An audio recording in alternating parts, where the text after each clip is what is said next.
retomar la lectura de Bolívar Echeverría después de la introducción que le hemos hecho al, a la semana anterior. Buen día. Me trabé. Buen día, chicos.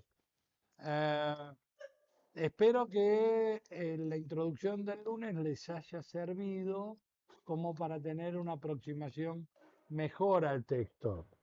Es un texto, convengamos que es un texto para ustedes, por los textos que dan en la facultad, un texto difícil de abordar. No es un texto muy sencillo, pero no es culpa de ustedes, sino que acá dan textos de porquería para leer. Cierto. Digo, llega un momento que se tienen que atrever a leer otro tipo de texto. Y este es el caso de Bolívar Echeverría. Repito, lo que tiene de bueno Bolívar Echeverría es que, partiendo de Marx, él va a analizar lo que es la realidad capitalista hoy. Lo cual lleva a dos cosas. La primera conclusión que uno puede llegar es que lo que dijo Marx, por más que muchos pregoneros digan que está caduco, que no sirve, sigue siendo esencial para entender la modernidad capitalista. Porque él parte de una cuestión que es básica y todo el desarrollo de su trabajo para entender el capitalismo es que el capitalismo para poder existir necesita una cuestión que es elemental, generar una escasez artificial. Sin escasez artificial no hay capitalismo. ¿Por qué? Porque las fuerzas productivas para Marx ya habían resuelto la cuestión de escasez. De hecho, el análisis que hace Marx de la historia de la humanidad y de la división de clases, o cuando uno parte del comunismo primitivo que plantea Marx, ¿cuál es el problema? La escasez. Marx llega a la conclusión de que la humanidad, desde que dejó de ser cazadora-recolectora, desde que está la revolución neolítica, cuando se empieza a dominar las plantas y los animales, empieza una situación de escasez. ¿Por qué? Porque es más rápido la reproducción o el crecimiento de la natalidad que la capacidad que tiene el ser humano de abastecer a esa natalidad que está viendo. Por lo tanto, desde ese momento en adelante, el mundo se rigió por una escasez. Esa escasez, ¿a qué va a llevar? A una división de clases.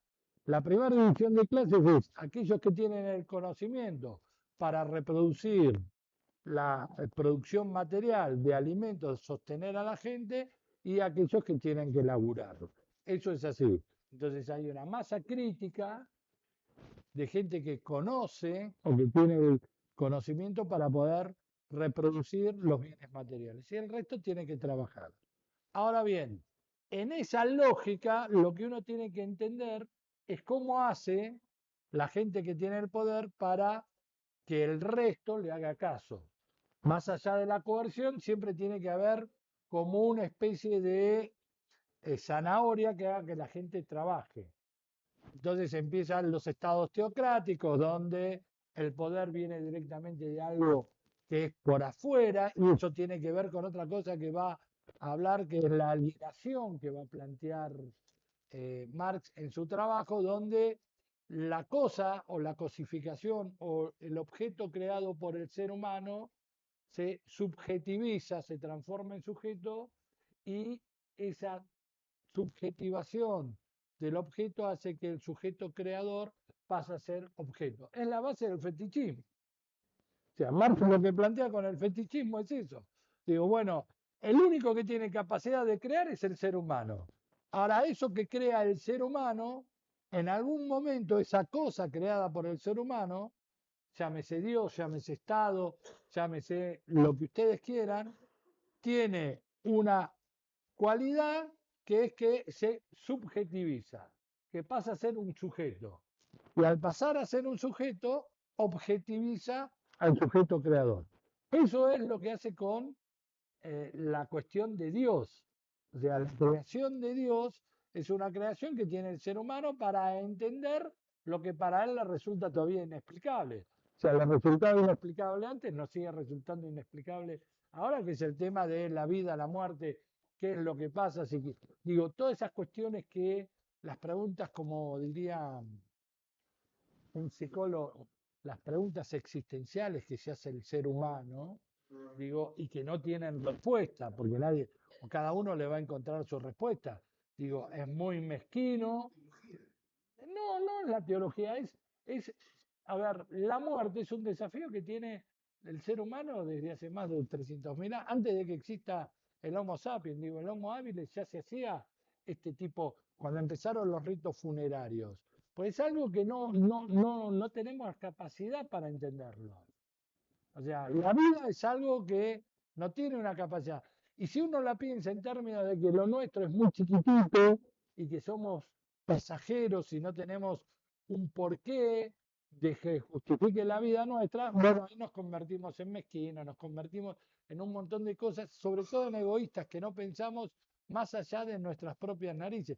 Pero esas cuestiones son las que a nosotros realmente nos conmueve desde que el Homo sapiens anda dando vueltas por el mundo. Digo, hay cosas que no tenemos respuesta.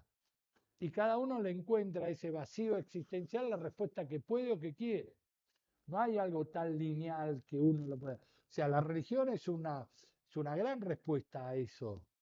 Pero eso no quita que con esto que estoy diciendo no quiere decir que esté validando esto de que la religión es el opio de los pueblos, porque en realidad Marx tampoco lo pensaba así. ¿Eh? No, el aula del lado, es en la 15. Si vos te fijás, dice 16. Al lado, digo. ¿Cómo llegan a la universidad esta gente?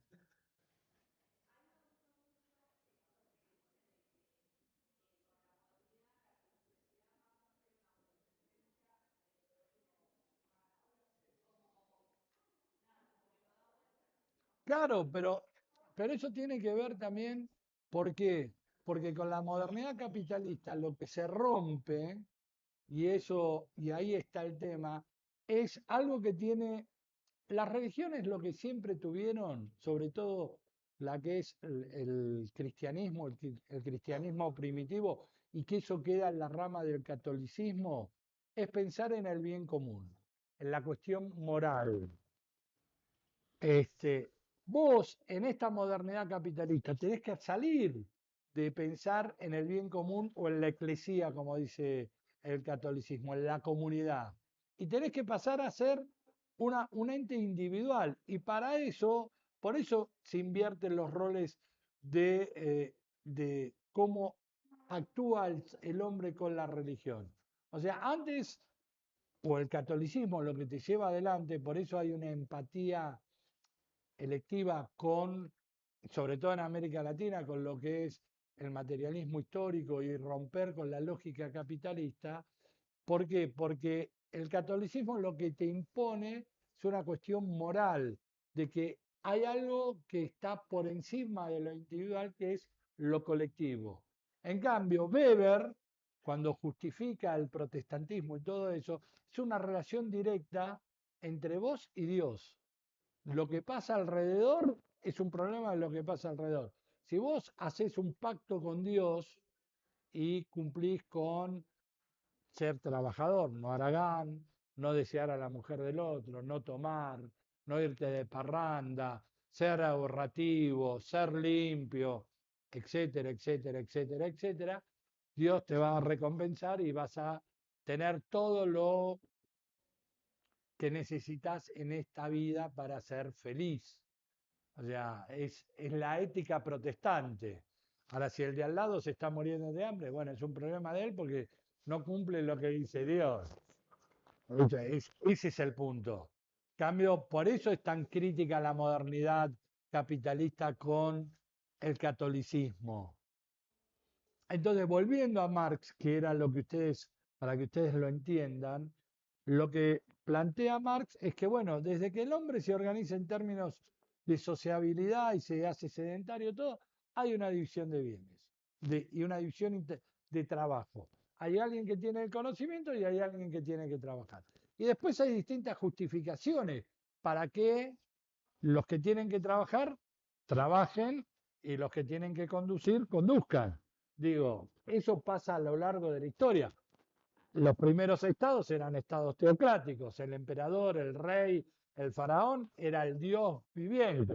¿Quién se va a pelear con Dios? Si Dios te dice anda a laburar, y vas a laburar.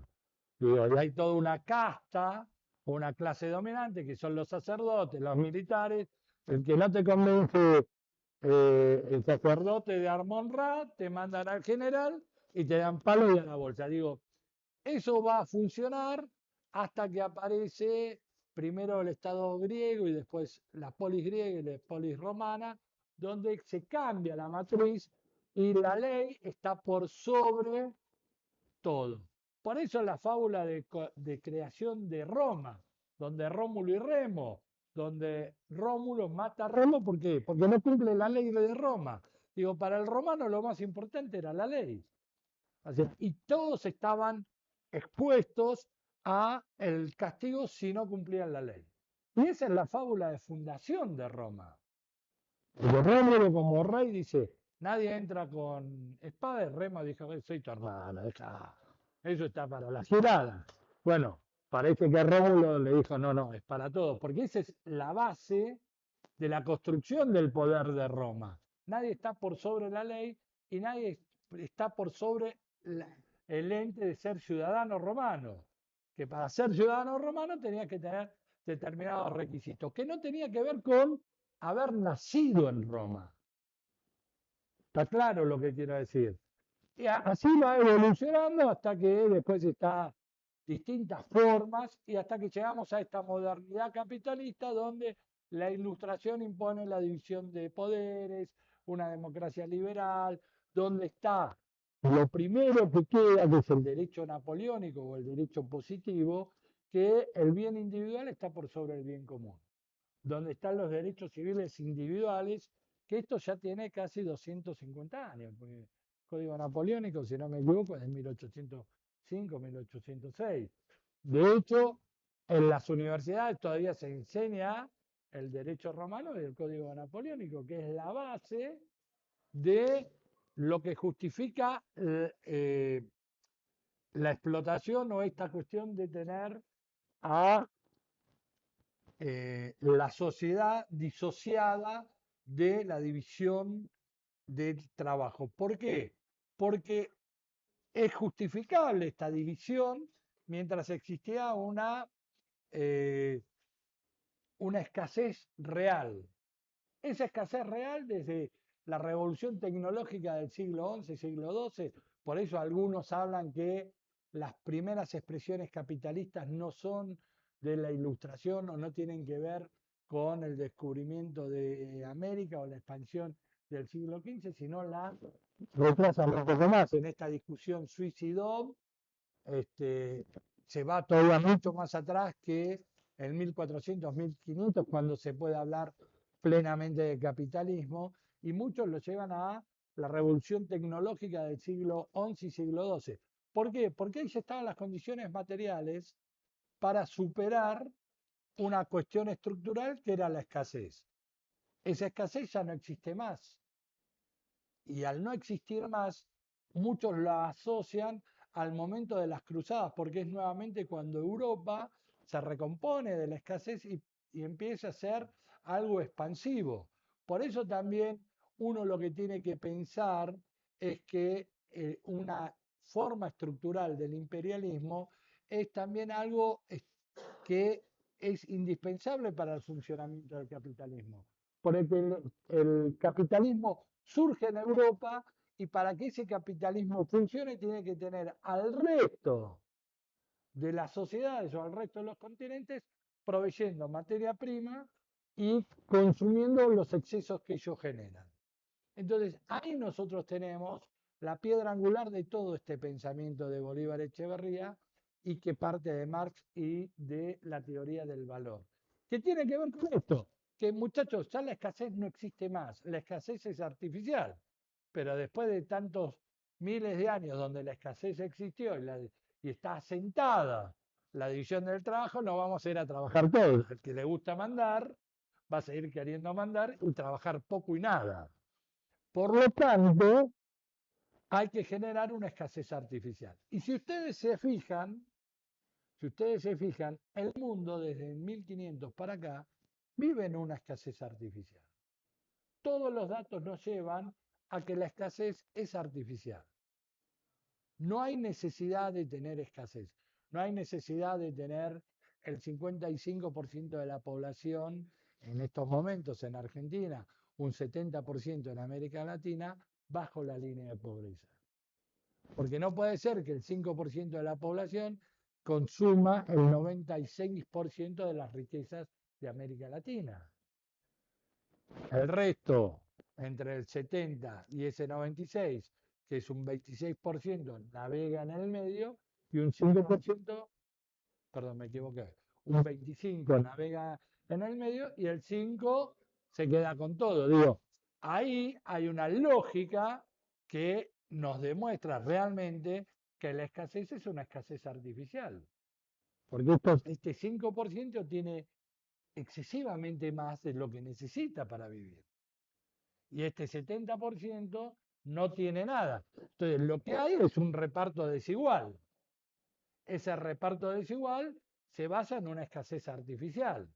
Digo, no puede ser que pensemos una lógica que no hay tierra para los campesinos sin tierras mientras haya facenderos que tengan miles y miles de hectáreas. Digo, hay algo que no está con una lógica de, sobre todo, pensar en una cuestión de bien común. Digo, hay un bien individual. Yo tengo la tierra, pelito para la vieja. Se acabó. O sea, que si vos no lo tenés es un problema tuyo, no mío. Yo tengo la tierra porque por ahí tuve la suerte de que mi pariente cuando vino acá, todavía los pueblos originarios, pues el Estado no estaba consolidado, entonces pudieron tener un ejército privado y quedarse con 10.000 hectáreas o 15.000 hectáreas. Por eso yo siempre me acuerdo de algo que decía José Pablo Feynman, sobre todo para entender, no, el Feynman bueno, digo, no el Feynman malo, el filósofo, cuando él decía, los campos se heredan, no se compran. Y eso nosotros lo vemos muy claramente en el expresidente Macri. Macri tiene una aceptación dentro de la clase dominante y lo que se llama el círculo rojo, no por ser Macri, sino porque papá Macri, para blanquear a toda la familia, poder acceder a ese círculo más chico, se casó con una Blaquier.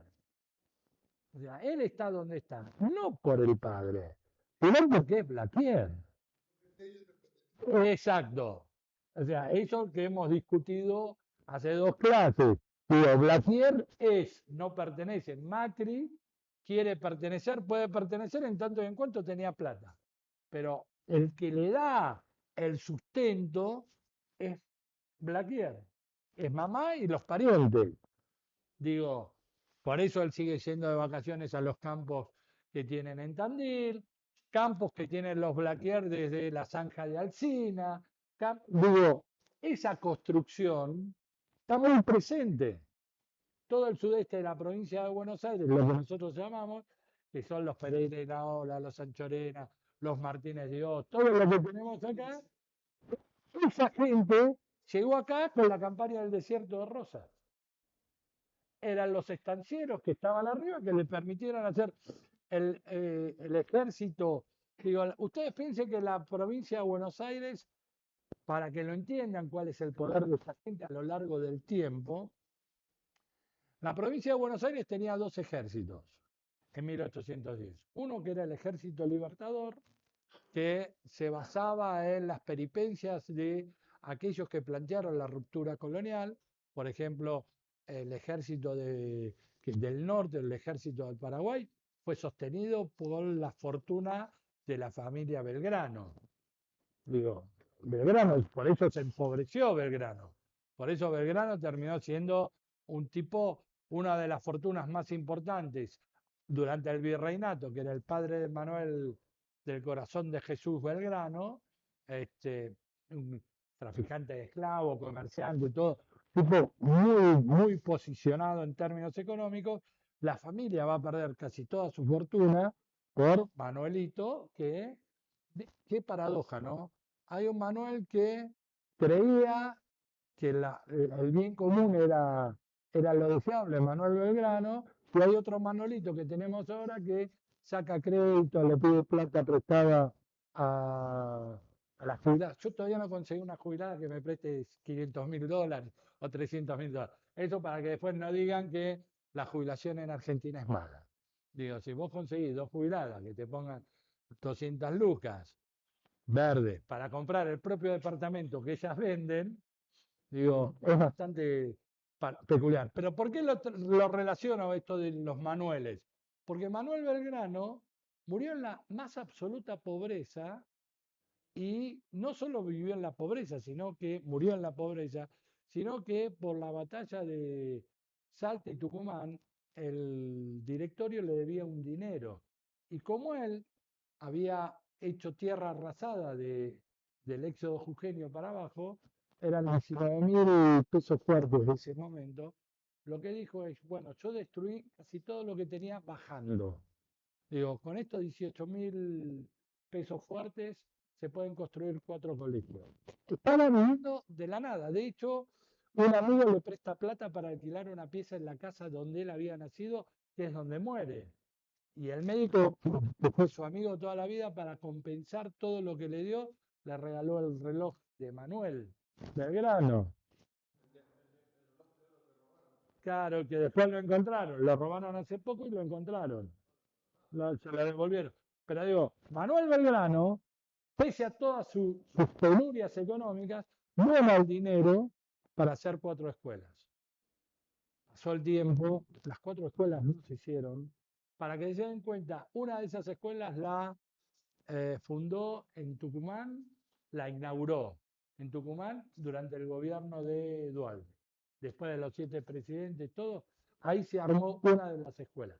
Digo, piensen ustedes cuánto dinero le deberían a Manuel Belgrano si pones 200 años a intereses, lo que era 18.000 pesos fuertes de ese momento, para entender quiénes son unos y quiénes son los otros.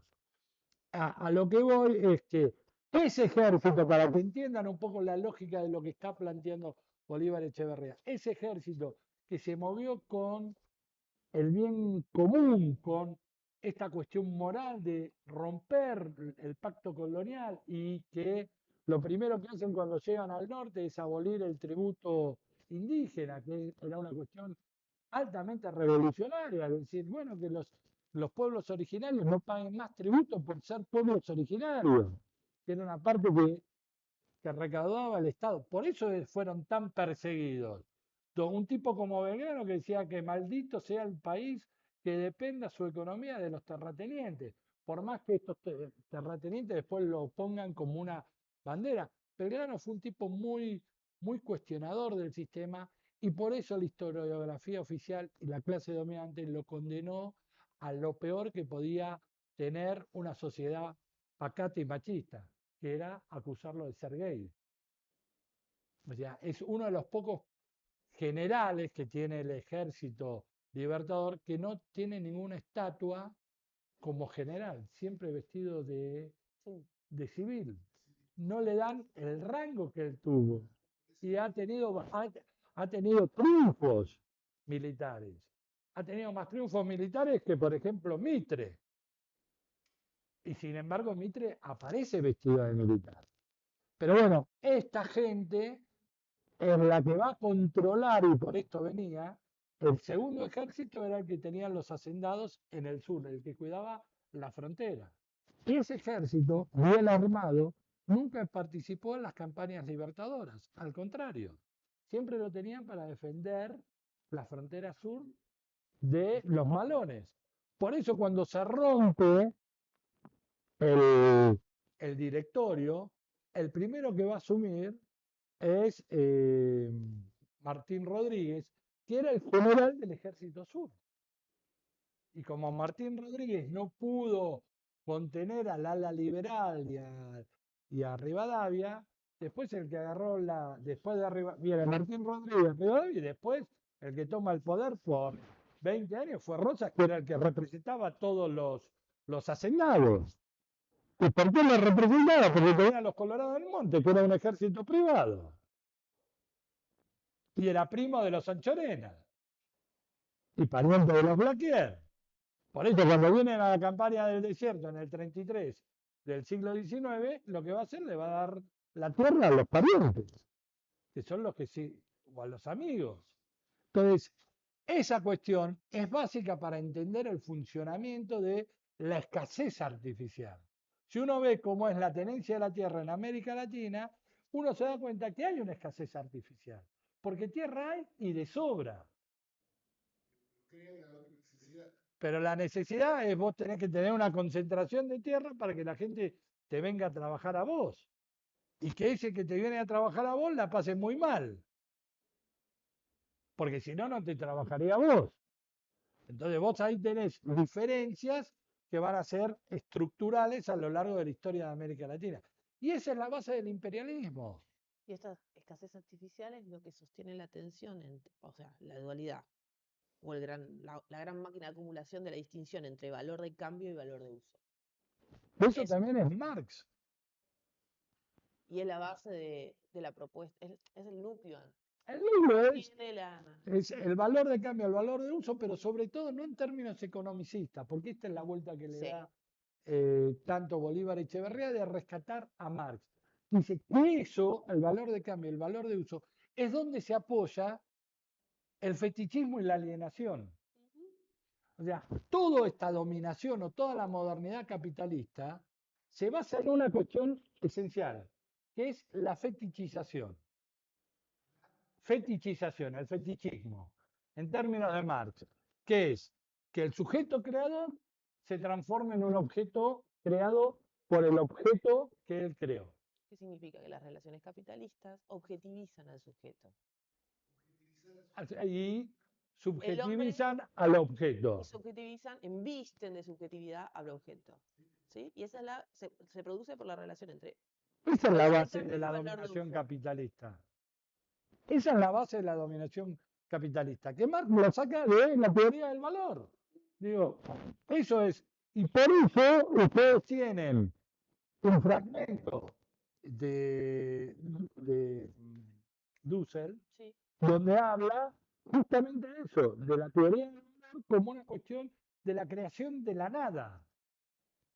O sea, Dussel es un teólogo que dice, bueno, es el primer pensamiento metafísico real, comprobable, en la teoría del valor, porque se crea de la nada, en la creación de la nada.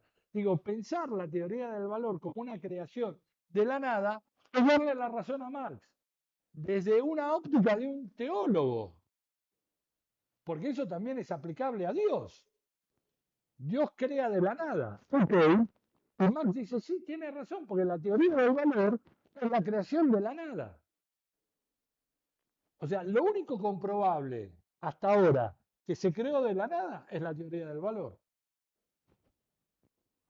Está claro el pensamiento, ¿no? Ah, no, no lo convenzo.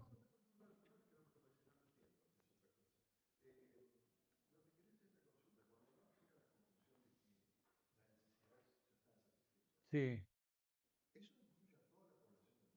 sí, a Sí, todo. Por la revolución tecnológica. ahí está el tema. O sea, no, Hay un momento que se liberan las cadenas productivas. Dejamos de ser una sociedad de escasez, o porque sea, tecnológicamente avanzamos, dejamos el arado de madera, por decirlo en términos. El desarrollo tecnológico avanza a tal nivel que la idea de una sociedad hambriada solamente se sostiene por el tipo de relaciones entre los sujetos y está relacionado con la situación de valor de uso y de valor de cambio. ¿Sí? La construcción de los mercados de trabajo del mercado de trabajo, implica que los sujetos, los individuos de la historia, ya no tengan contacto con qué? con lo Con que la tierra, produce.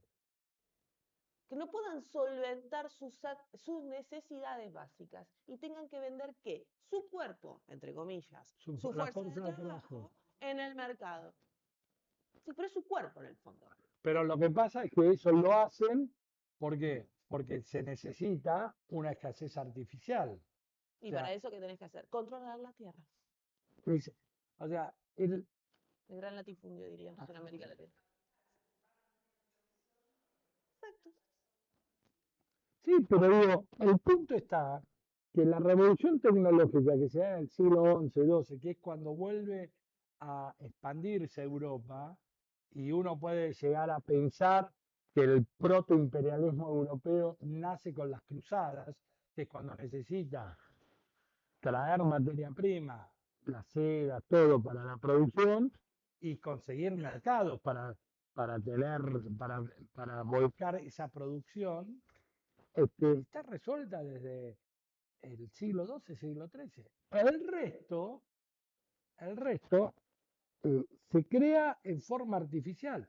Por eso el darwinismo social, o lo que implica, es destruir, sobre todo en el siglo XIX, otras modernidades u otras formas de relaciones que no tengan que ver con esto de la escasez artificial. Por eso en América Latina las reformas liberales lo que van a hacer es romper la tierra comunitaria. Porque mientras exista la tierra comunitaria o mientras el Estado no se apropie y cree un mercado de tierras, hay muchas comunidades que tienen relaciones no capitalistas. No solo de intercambio, sino cooperativa. Hay todo una comunidad que puede trabajar en forma conjunta la tierra y se reparte y lo que sobra. Por eso también es interesante entender que esta lógica aplicada a América Latina lleva a que el campesino no sea el campesino europeo, que es dueño del medio de producción. Como acá hay una fuerte concentración de tierra que no existe en Europa, el campesino que lo hace distinto es aquel en América Latina que tiene la autoexplotación, o sea, que vive de su esfuerzo, pero aquí sufre la alienación porque tiene que ir a vender su fuerza de trabajo al mercado porque no alcanza para vivir. Que el caso, si quieren, un caso típico es el de Emiliano Zapata. Era un mediero que tenía una pequeña parcela de tierra, pero con eso no vivía su familia. Entonces él se dedicaba a domar caballos. Por lo tanto, era domador 6 meses y 6 meses cultivaba la tierra. El zapatismo se construye así. Por eso no hay un ejército en la Revolución Mexicana, o el ejército del sur no es lo mismo que el ejército del norte, donde Pancho Villa estaba en plena actividad. O sea, los campesinos tienen que, hay dos momentos del año que no pueden pelear, cuando siembran y cuando cosechan. Por eso son guerrilleros, o sea, es una cuestión que ellos no tienen la posibilidad de. Entonces, eso es lo que hace que la teoría del valor, llevado a un estazo extremo, lo que justifica todo el andamiaje este. Porque la escasez es artificial. Ahora todo, y ahí entra el tema de los setos. Hay una necesidad de naturalizar esta idea De la escasez de la artificial. idea de la escasez artificial. Y los setos son lo que organizan esas formas de naturalización del proyecto, de esta actualización que dirá de la modernidad en la forma específica del capitalismo. Eso es algo que es súper importante en la teoría de Bolívar Echeverría. Decir que hay alternativas a la modernidad, que la forma que se actualizó, la capitalista, que es la que se explica, la de la escasez artificial, es una de las formas posibles. ¿Sí? Esta liberación de la productividad, podríamos llegar a decir, no necesariamente tomó esta forma, pero puede tomar otras.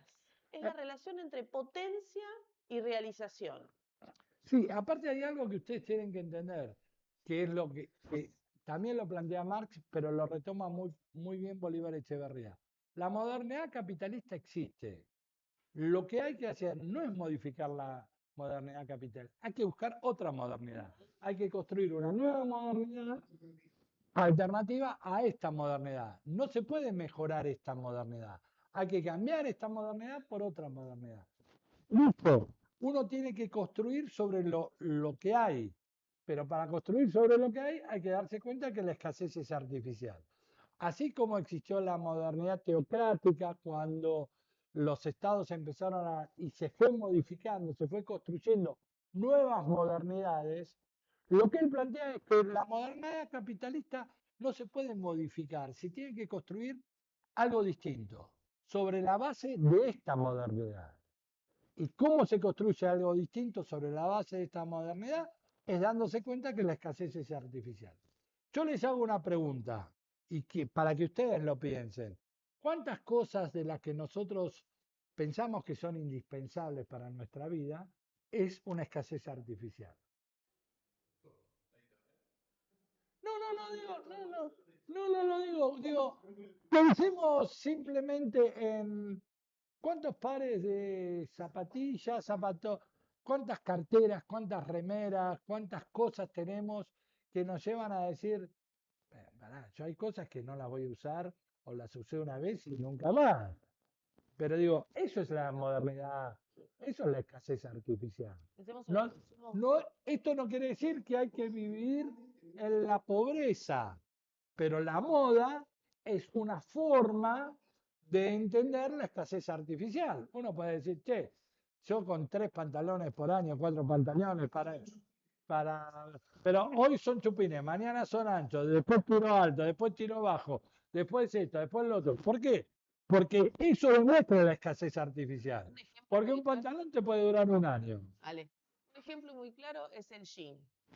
Jean originalmente era ropa de obrero. Algo más sencillo que tomamos como clima. Y en la No, casa hay pero esto déjame terminarlo un 5 cachito.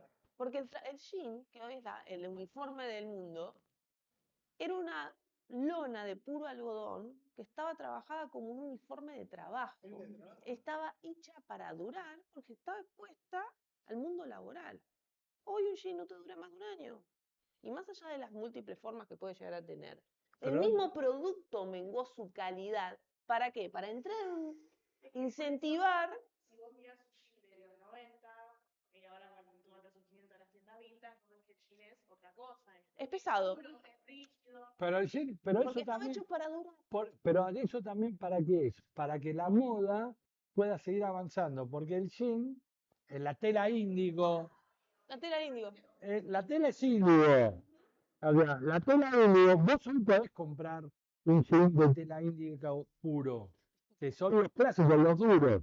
Japón, creo que lo usa. No, no, el 501, el Levi sigue haciéndolo. Es un, pero se te Levi van tuvo que ir a gastando, recuperar la pero tecnología. ¿qué le puso a la moda? Le puso a la tela índigo, la hizo elastizada para que entre en todos los cuerpos. Porque el jean es un elemento incómodo cuando uno se lo empieza a poner. Entonces inventaron el prelavado, en esto, en lo otro. Antes el jean azul era más oscuro que este, más duro que esto, y lo tenías que usar 2 años para que se te empiece a ablandar un poco. Y ahí arrancaba tu experiencia con el jean. Hoy te lo pones y un tipo como yo, que puedo pesar 110, 120 kilos, se calza un chupín y queda apretado que parece Baricimital bailando al lado de los cisnes. Y digo, y es imposible. Digo, así que hay algo que cambió. Pero esa es la escasez, es la escasez artificial. Hola. Un día. Sí, Correcto. acá estamos los cipayos. O los entrenadores, no sé quién. No, digo, pero esa escasez artificial es lo que les va a hacer a ustedes entender por qué existe el imperialismo y qué es algo estructural del capitalismo. No hay capitalismo sin imperialismo, como no hay capitalismo sin totalitarismo. Digo, son cuestiones esenciales que sostienen el sistema, porque es lo que va a sostener la escasez artificial. La escasez artificial se basa en el imperialismo.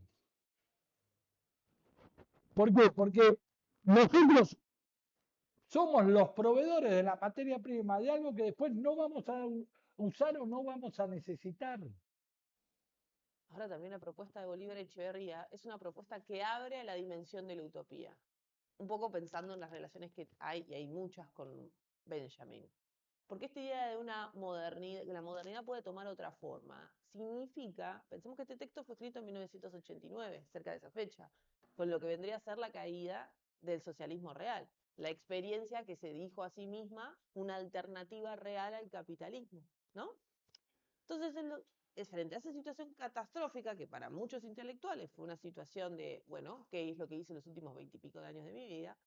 Este señor presenta estas tesis, él y con un grupo de trabajo con el que una de las universidades, creo que ya estaba en México, pero Sí, ya estaba diciendo en que no está concluida, que esta cosa del final de la historia no existe como tal, y que lo que hay es que nosotros lo que estamos experimentando y está en crisis, incluso esta variante que se llama socialismo real, ¿sí? Es la instancia de crisis de un modelo que está ligado con la forma del capitalismo, ¿sí? con la escasez. O sea, porque Y con la escasez. eso también lo tuvo el socialismo real. China hoy se basa en una escasez artificial, el poderío de China o el poderío de la India en términos económicos. No hemos salido de esto. Entonces, lo que el tipo plantea, por eso no es tan antagónico el pensamiento de Marx o el pensamiento de Bolívar Echeverría de revalorizar lo que es la cuestión de la teología de la liberación. ¿Por qué? Porque se vuelve a anclar, se vuelve a fijar en la experiencia de lo comunitario, del bien común por sobre el bien individual.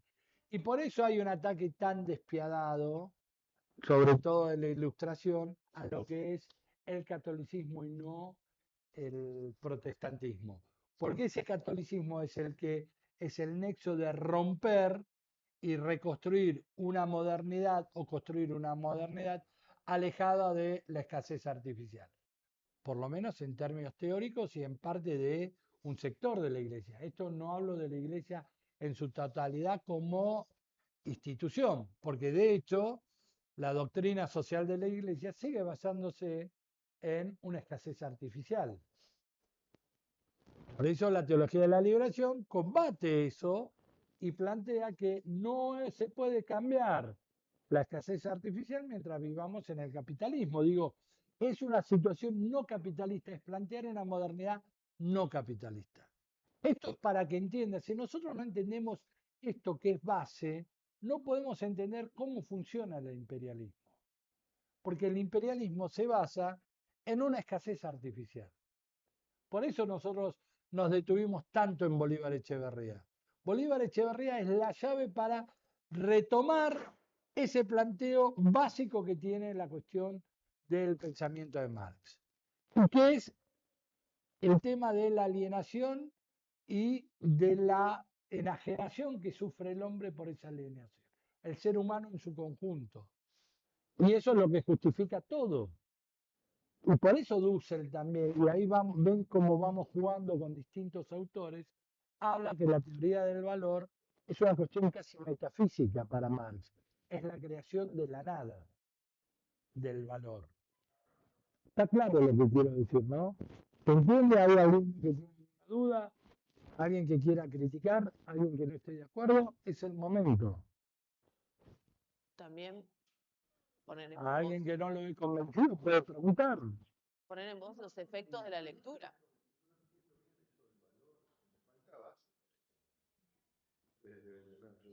No te crees. No, pero es la teoría, Marx, claro, la creación del valor de la nada.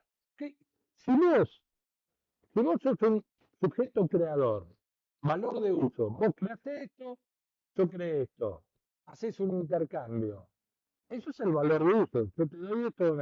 Ahora, el valor, en esencia, que yo creo, ya, cuando uno plantea la alienación que viene a ser para Marx, la ruptura entre el sujeto que creó con el objeto creado. Eso va a un mercado que adquiere un valor distinto. Por eso esta escasez artificial se basa en la plusvalía relativa, que es que vos produzcas más en menor tiempo, lo cual me da más valor de uso a lo que vos me estás dando a mí.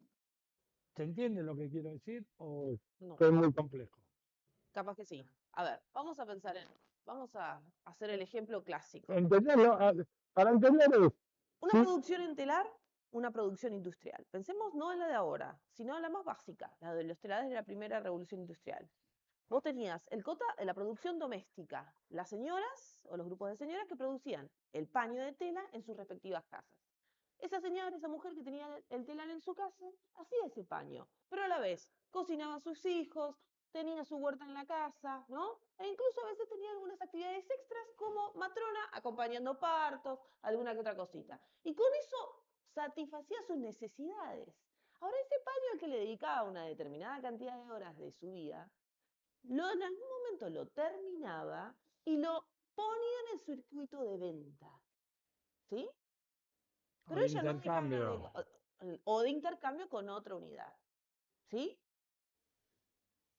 Ahora, cuando aparece la estructura de la fábrica, y principalmente veía el objeto paño terminado. ¿Sí? El paño iba a devenir en bolsa para algo, no sé, abrigo para alguien, ¿sí? Iba a tener una funcionalidad también. Pero principalmente ella iba a gestionar la cantidad de tiempo que iba a invertir en hacer ese paño. Ahora, cuando entramos en la estructura de la fábrica, el obrero o la obrera, ¿sí? No va a tener control sobre la cantidad de tiempo que puede estar trabajando en el telar. No. Al principio ni siquiera había reglamentación respecto a la cantidad de horas de trabajo. ¿Sí? Pero más que, Solamente depende de vender esa fuerza de trabajo en la fábrica para cumplimentar todas sus está necesidades bien, básicas. pero a eso le tenés ¿Sí? que agregar algo que es elemental. Y eso, para entender la fetichización. Vamos al ejemplo más clásico. Fábrica de autos. O sea, un tipo cuando, antes de entrar al Fordismo, al Taylorismo, pero sobre todo al Fordismo, y uno lo puede ver muy claro en tiempos modernos.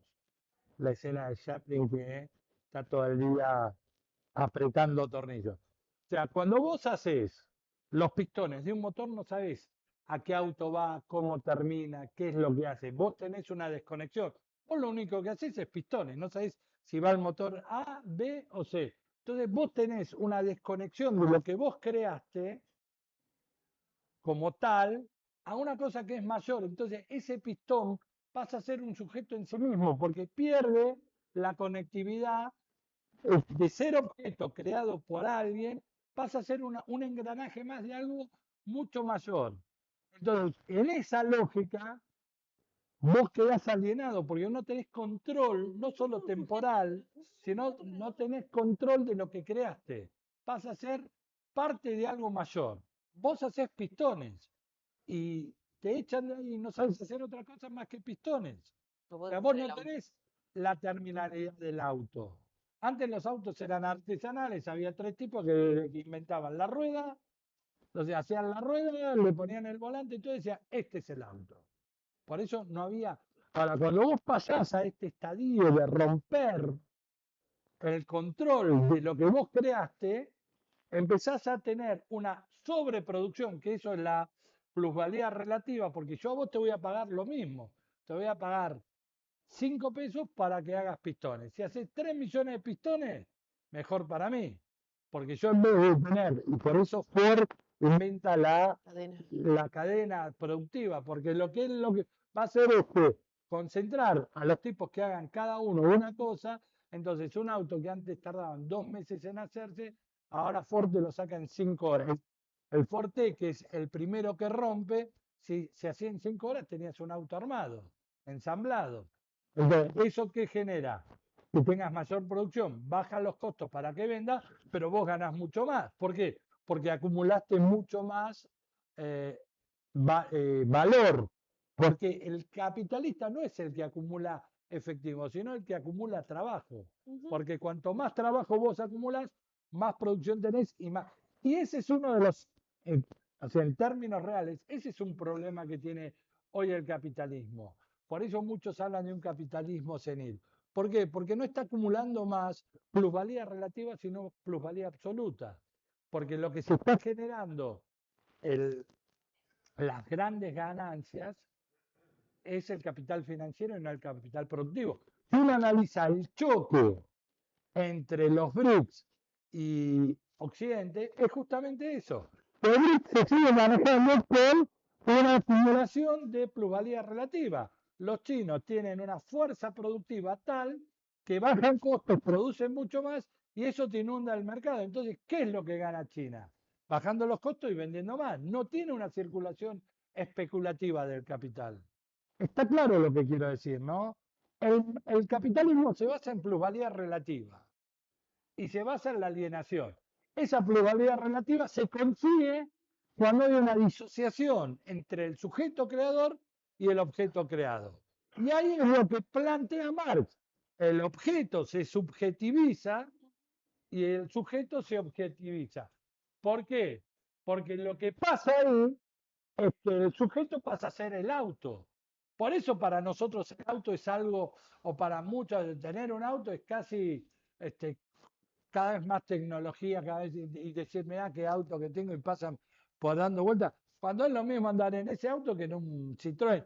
Básicamente, digo, para la función de la movilidad, lo podés hacer con cualquier cosa. Pero bueno, esa disociación, el auto pasa a ser un sujeto en sí mismo. Y ve uno que hay tarados que están todo el día limpiándolo, lustrándolo, qué sé yo, no hacen nada más en su vida que estar el domingo poniéndose las botas y saliendo con 62 grados bajo cero, fría, limpiar el auto, porque pasó a ser un sujeto para su vida, Tener una relación fetichista y ahora con ese con ese auto. objeto. Porque el hombre que lo creó no tiene un control sobre lo que creó. Entonces ese auto pasa a ser en sí misma la esencia de su vida. Está claro en este caso, no es una cuestión de tiempo solo. No es que no controlas el tiempo, pero fundamentalmente no controlas lo que creaste. Por eso, cuando uno tiene que entender esto de la fetichización, para mí es maravilloso verlo a Chaplin en tiempos modernos, porque el tipo lo único que hacía en la cadena productiva era ajustar tuercas, se iba a la casa y seguía ajustando tuercas. También está Está claro lo que quiero decir. Es tan potente la alienación que no podés romper eso. Entonces vos te transformaste en un objeto de las tuercas que vos estás ajustando. Y ya no tenés control de a qué van esas tuercas o qué es lo que estás ajustando. Entonces, eso es el fetichismo. La base de ¿qué? De la escasez artificial. Y eso es lo donde se basa el sistema o la modernidad capitalista. Sí, O sea que prácticamente la relación fetichista y toda la escasez artificial consiste en crear falsas obsesiones. no, crearte falsas necesidades. No falsas A necesidades, ver, necesidades que podrían estar resueltas y por la división de clases y por la concentración económica y del poder, por todo lo que nosotros vivimos, es lo que te hace que vos no te des cuenta.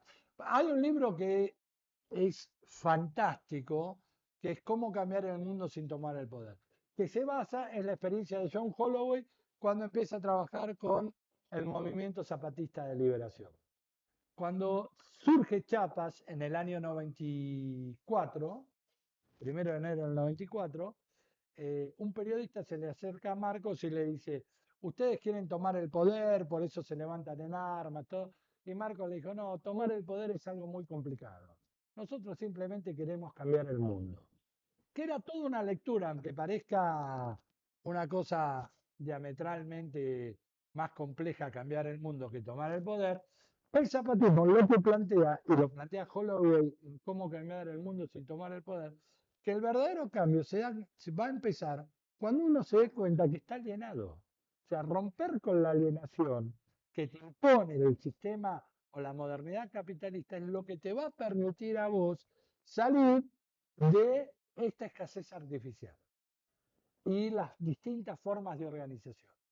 Por eso digo, esta gente, y por eso, bueno, Holloway plantea eso, pero el mismo Bolívar Echeverría también tiene un fuerte anclaje en la experiencia zapatista y un fuerte anclaje en la cuestión de la teología de la liberación. Y rescata, dentro de todo esto, esta visión de que la, la cuestión moral por sobre la ética, o sea, la ética, uno con la ética puede justificar cualquier cosa, los abogados eso lo saben, digo, la cuestión ética permite que, digo, bueno, si yo puedo, soy ladrón, pero está bien, veo cómo la ética justifica la tortura.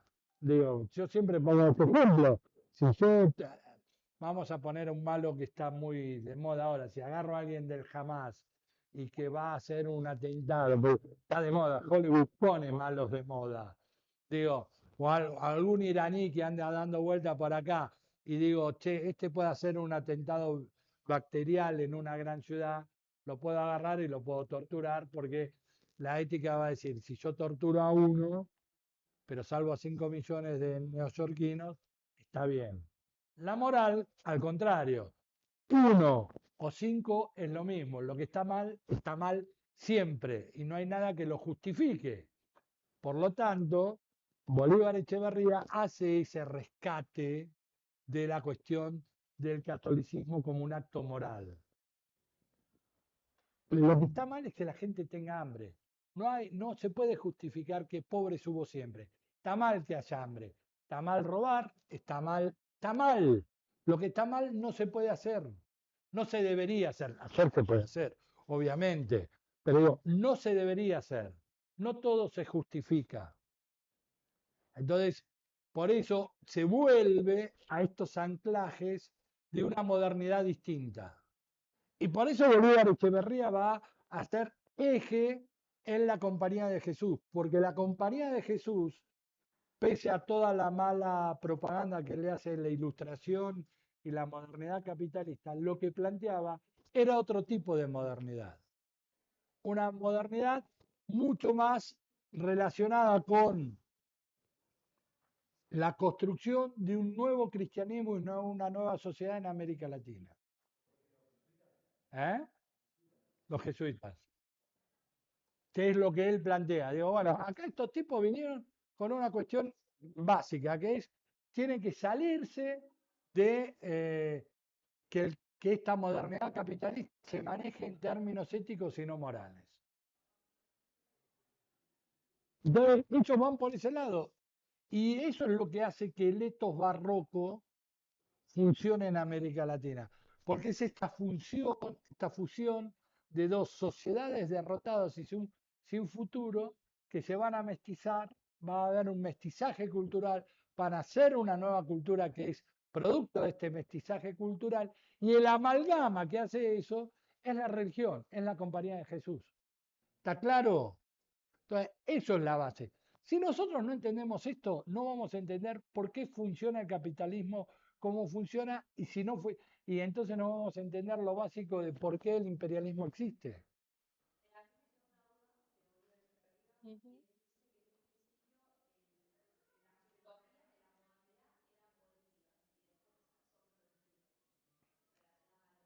¿Pero por Claro. qué? Porque esas utopías de la modernidad, él lo plantea en términos de la división de poderes o una democracia liberal, ¿es mejor o peor que el absolutismo? Es mejor, pero lo que vos cuando liberás eso, estás liberando a las fuerzas productivas para que tengan un contexto distinto donde desarrollarse. Entonces, esa utopía de mejora política, por ejemplo, los derechos del hombre que se hacen en la Revolución Francesa, el jacobinismo, todos los hombres somos iguales. No existe eso. Eso es algo en términos políticos, pero eso después lo que sirve es para liberar las fuerzas productivas. O sea, la utopía política queda subsumida a la realidad económica. Piensen en lo a ver, si hay alguien que pueda entender eso que plantea Bolívar Echeverría, es la Argentina de hoy. El gobierno se basa en un discurso libertario, de libertad y de abolir el Estado porque es el gran opresor de la sociedad. Digo, y una de las banderas que desaparezca el Banco Central, privaticemos el Banco Nación, etcétera, etcétera. Ahora, esa lógica, ¿cuándo se rompe? Cuando vos utilizás al Banco Nación para darte créditos y prebendas los que te votan. Cuando la libertad existe para nadie, más allá de lo discursivo. Y esto no es una cuestión de ponerse contra este gobierno, sino entender esa frase de Bolívar Echeverría.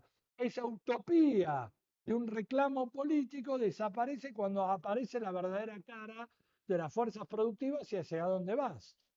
¿Qué significa? Que hay una contradicción entre las formas que la modernidad política propone con las formas económicas del O capitalismo. sea, hay algo que es antagónico. O sea, los derechos del hombre contradicen la modernidad capitalista. Y estamos discutiendo lo mismo hace 300 años. O sea, 300 no, pero 250 sí, que es, ¿el ser humano tiene que tener jubilación o no? Eso lo planteaba eh, el jacobinismo en la época del terror. Digo, que haya jubilación, que haya salud pública. Digo, esas cuestiones se siguen discutiendo porque las fuerzas productivas eso no le interesa. Entonces ese discurso de la utopía política no alcanza para satisfacer las necesidades reales de lo que necesitan las fuerzas productivas. Lo que tenemos que hacer nosotros es desencajar la asociación modernidad con capitalismo. La modernidad tiene la potencia de De- cobrar otra forma que no sea el capitalista. Lo que pasa es que la que prevaleció fue la capitalista. ¿Sí? Pero Entonces, ese paradigma de los derechos políticos, los derechos de la modernidad, terminaron. con las fuerzas, por eso es lo que te plantea. Por eso, este tipo de autores tiene una doble lectura. Tiene una lectura mesiánica de pesimismo. El mesianismo tiene un componente muy pesimista, pero a su vez tiene una visión del presente mesiánico y del futuro utópico. Pero tenés que cambiar las utopías, cambiar las modernidades. Por eso él habla de distintos etos. Y el único etos que él considera que puede romper con ese anclaje es el etos barroco, que plantea otro tipo de modernidad. Aunque les parezca mentira, esto nos sirvió, esta base de entender cómo funciona el sistema va a servir para las clases que vienen, sobre todo cuando arranquemos con lo que es realmente entender el imperialismo. Porque esto es lo que nos lleva es a otra discusión. Nosotros si vemos a lo largo de los distintos enfoques historiográficos, tenés un imperialismo relacionado directamente con lo económico, que es el pensamiento más importante es el de Lenin, que dice que el imperialismo es la etapa superior del capitalismo, lo cual esto lo contradice. El imperialismo no es la etapa superior, es algo constitutivo. ¿O han leído ustedes a Hobsbawm que dice que la época del imperio es entre la crisis de 1875 y la crisis de 1914 y que la Primera Guerra Mundial es la guerra imperialista que va a definir qué imperialismo es el que va a desarrollarse? Acá se está teniendo otra visión del imperialismo como algo constitutivo de la modernidad capitalista. Y que para que no exista imperialismo, no tiene que estar la modernidad capitalismo, tiene que haber otro tipo de relaciones. Por eso el imperialismo va a existir siempre mientras exista el capitalismo. Entonces, lamentablemente para aquellos historiadores o para aquellos que enterraron la categoría imperialista en la década de los 90, después de la desaparición del socialismo real, se dan cuenta que por estar tan de acuerdo con las ideas dominantes, ahora tienen que recular en chancleta, lo cual se les hace complicado. Y ahora todo historiador que se precie de dar clase en una universidad descubrió el imperialismo cuando Venezuela fue invadida nuevamente por Estados Unidos para llevárselo a Maduro. Dijo, existe el imperialismo, nos dimos cuenta que hay imperialismo, entonces bienvenido. Pero es como yo le dije el viernes pasado, ustedes son como Cristóbal Colón, que dicen que descubrieron algo cuando siempre estuvo. O sea, América siempre estuvo. Para los europeos es la llegada de Colón. Para los historiadores, la invasión norteamericana a Venezuela es la llegada de Colón a América. Descubrimos que el imperialismo está, nunca se fue y va a estar mientras esté el sistema capitalista. Eso es así. Y ahora vamos a empezar a desandar con lecturas que hablan de cómo los latinoamericanos sufren ese imperialismo. Y por eso, lamentablemente, el título del seminario se explica entre cipayos, ¿por qué? Porque es una categoría que es una categoría política. O sea, los cipayos, si uno piensa, es un cuerpo de élite que tenía la corona británica que servía para reprimir en la India. Eran los propios indios que reprimían a su pueblo. Bueno, acá los cipayos son la clase dominante, entreguista, que no piensa en la realidad de América Latina. Y cuando ve un gobierno de cualquier corte, progresista, nacionalista o como sea, que se anteponga a los intereses del capital norteamericano, en este caso, va a ser acusado de comunista, de ser adorador del diablo, de lo que sea, y va a venir la intervención. Digo, les voy a poner un caso que es Jacobo Arbenz, era un militar reformista nacionalista. De comunista tenía lo mismo que yo tengo de descendiente de sueco. Digo, imposible. Sin embargo, la intervención de la CIA fue porque el tipo lo acusaban de comunista, cuando en realidad la intervención de Guatemala y del gobierno de Jacobo Arbenz se pone en discusión cuando se meten con los capitales de el director de la CIA, que era el dueño, era el hermano del dueño de la United Fruit. Entonces, cuando le tocaron los intereses de la United Fruit, este tipo es comunista, vamos a borrarlo del mapa, y Guatemala vivió 40 años de guerra civil, con cipayos que fomentaron eso. Es lo mismo que pensar en Sandino. Sandino era comunista, no. Pero tuvieron que poner a dos cipayos como Tacho Somoza y Tachito para controlar y seguir enajenando las riquezas naturales que tenía Nicaragua. Sí.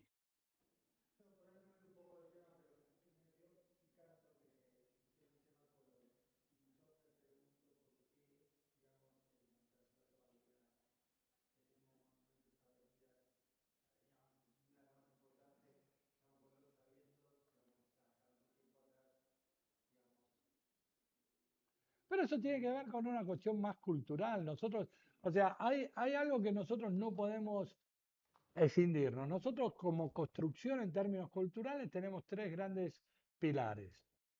El catolicismo, la herencia peninsular española lusitana y el liberalismo. Pues la pregunta es, ¿por qué tenemos a Colón y por qué tenemos a Mitre, a la línea Mitre o la línea Roca en los ferrocarriles? Digo, es una construcción cultural. O sea, culturalmente, y es a tal punto yo te lo puedo decir que el nombre de los ferrocarriles se lo puso Perón cuando los nacionalizó, puso a todos los seres liberales, Urquiza, Mitre, eh, Roca, Sarmiento, digo, es una cuestión cultural. Uno tampoco, uno lo que tiene que ver es qué es lo que hace con esa amalgama cultural. O sea, para España, la llegada de Colón, digo, de hecho, no sé, el nombre de América es de Américo Vespucio, digo, hay toda una construcción cultural.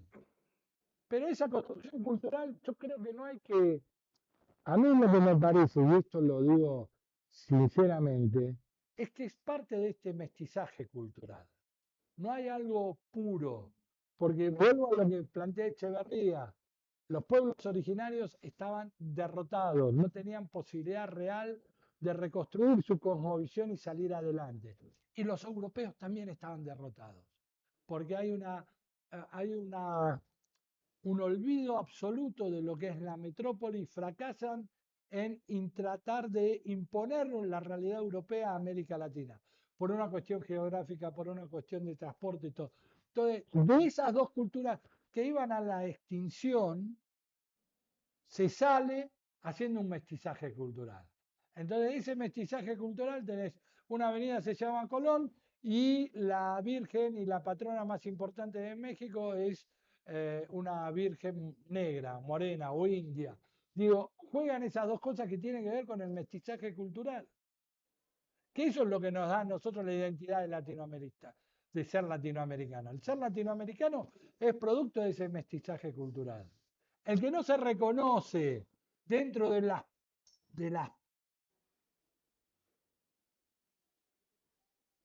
a ver cómo decirlo, dentro de esta herencia de un mestizaje cultural, donde lo católico, donde los pueblos originarios, donde lo europeo crearon algo nuevo, es imposible sentirse latinoamericano. Digo, de los que estamos acá, la mayoría tenemos una herencia o una descendencia europea. Digo, yo me voy a poner perdón que sea autorreferencial, pero para que la entiendan. Mi viejo nació en Galicia, mi vieja nació en Calabria. O sea, más europeo, soy primera generación de latinoamericano. Yo no me siento europeo. Yo soy latinoamericano, pues soy producto de ese mestizaje. Yo me crié y viví ese mestizaje. Y yo soy el reflejo de ese mestizaje. Donde todo es...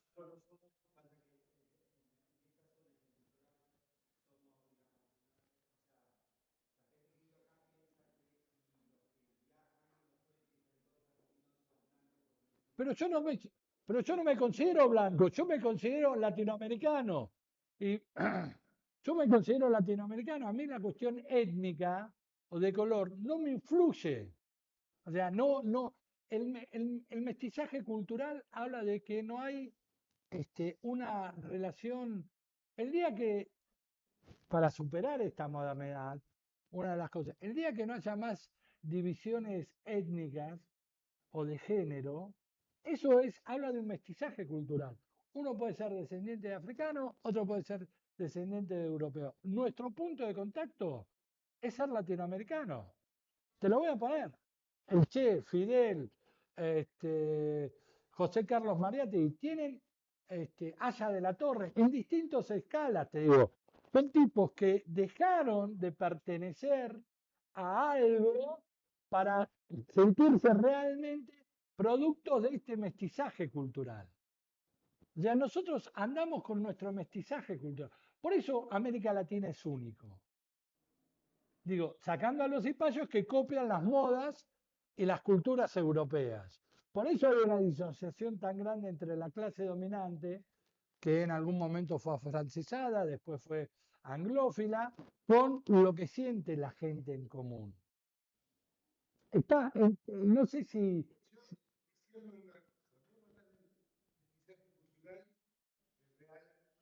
Y yo te hablo de la división no debería ser de etnias, pero sí que recién, hace no muchos años, se le reconoce al latinoamericano como marrón, cosa que no sucedía, porque no, era como un desprecio al color del mestizo. Pero no, pero el color, Son cosas diferentes. La división cultural, mestizaje cultural, como vos decís, con respecto a vos decís, si soy blanco, negro, marrón, descendiente, pero sí hay Latinoamérica sí.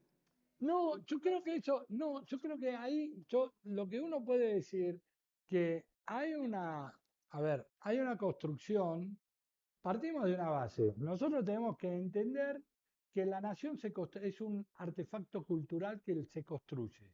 No existe la nación. La nación es una comunidad imaginada por intelectuales.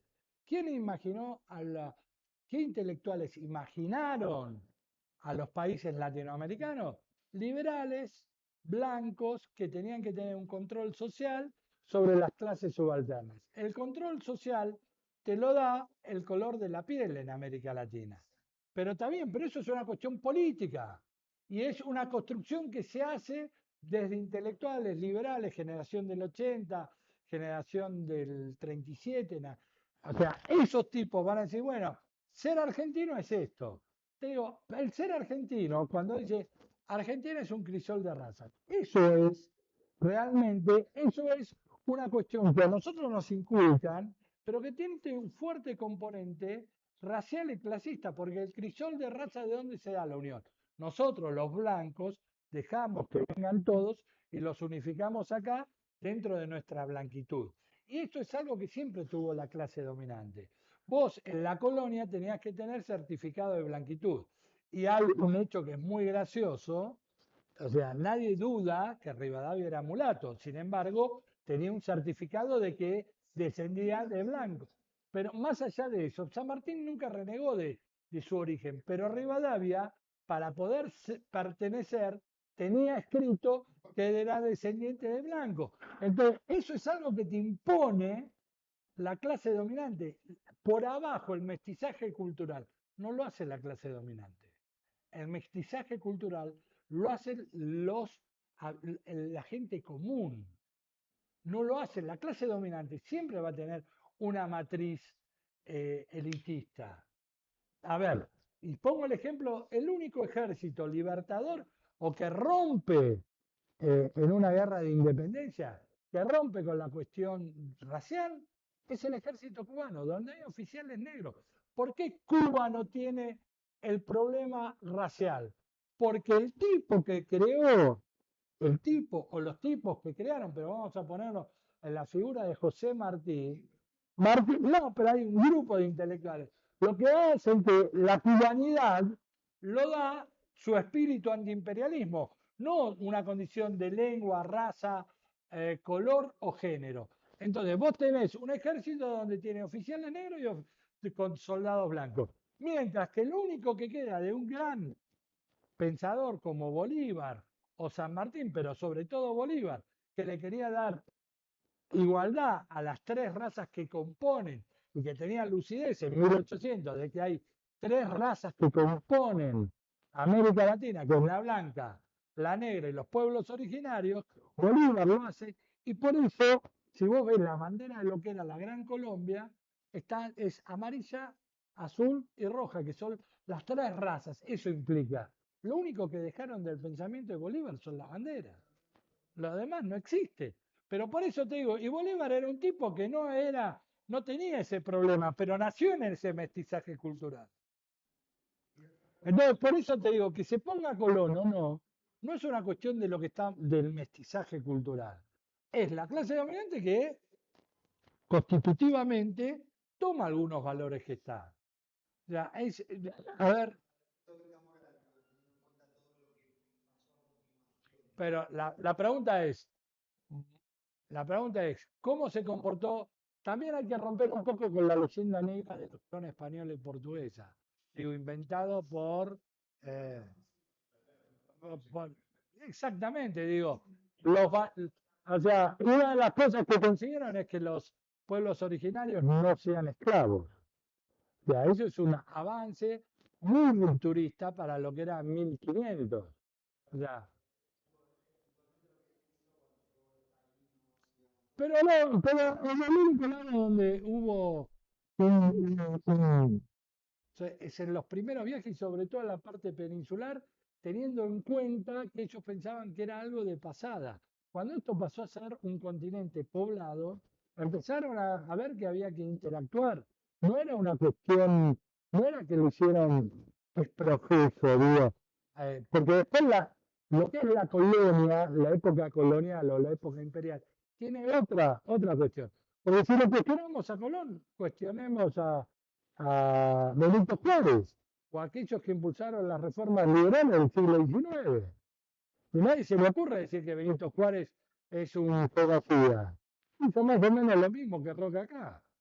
Arrasó con las tierras comunales. Pero había que decirle un mexicano algo de Benito Juárez y si estuvo contra Maximiliano. Digo, hay una herencia que va de la mano de este mestizaje cultural.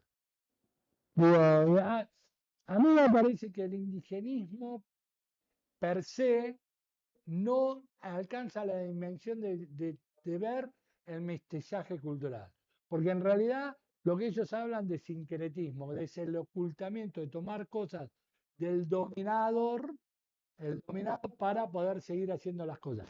Y eso no es mestizaje cultural. Acá es la fusión y el nacimiento de una nueva identidad, que es la identidad latinoamericana, y lo que nos hace a todos nosotros tener una cuestión en común, que es el ser latinoamericano. Y en eso se basa. O sea, América Latina es la región más antinorteamericana que hay en la Tierra. Y uno dice, ¿cómo? Y Argentina es uno de los países que más antinorteamericanos, más sentimiento antinorteamericano hay. ¿Cómo? Si tuvimos todo. Bueno, porque la identidad del latinoamericano se construye desde otro lado. Eso es lo que tenemos que entender. Porque si no entendemos esto, no le damos la dimensión a lo que es el imperialismo. O sea, ¿por qué un tipo? Yo voy a poner dos ejemplos antagónicos. ¿José Martí era antiimperialista? Sí. Rubén Darío era antiimperialista, sí. Y era un admirador de Estados Unidos. Pero había algo que los ponía en un mismo plano. Decís, yo admiro a Estados Unidos, Rubén Darío, esto está fantástico, mirá el progreso que tiene. Pero en América Latina no, nosotros somos otra cosa. Rodó, uno de los intelectuales más importantes que dio Uruguay a principios del siglo XX, admiraba la cultura francesa, entonces él nació de esa cultura.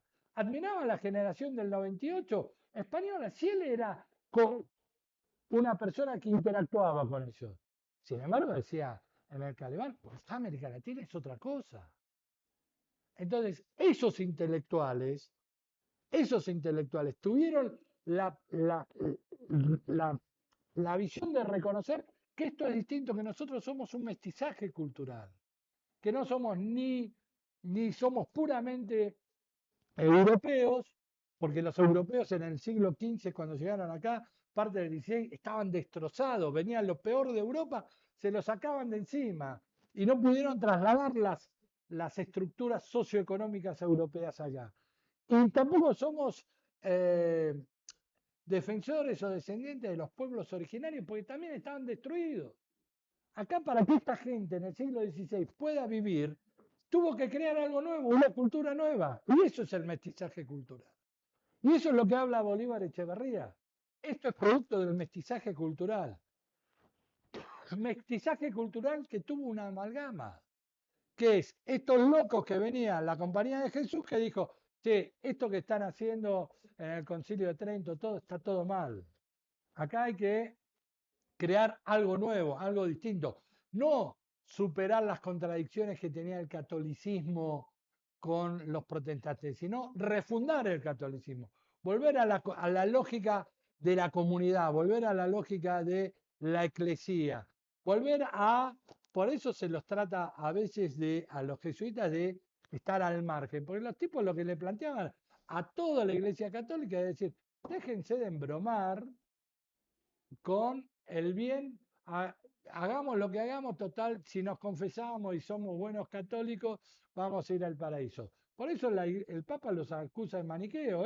Eso dice, la ruptura más importante que tienen, que no es muy distinto a lo que plantea Benjamin, la ruptura más importante que tiene la Compañía de Jesús con la parte estructural oficial del papado, es que la Compañía de Jesús dice, el bien y el mal no se resolvió con el sacrificio de Jesús. No, no es que quedó todos los pecados perdonados cuando se crucifica a Jesús. El bien y el mal es una pelea permanente y continua. Y el bien hay que hacerlo acá, ahora. No esperar al más allá o confesarme y decir, bueno, el paraíso. Y para eso llama también a la rebeldía. No, esa cuestión del bien acá implica que yo no tengo que bancarme que un tipo me explote toda la vida para que mi recompensa va a estar cuando me muera. No, el bien tiene que estar acá. Mi gratificación tiene que estar acá.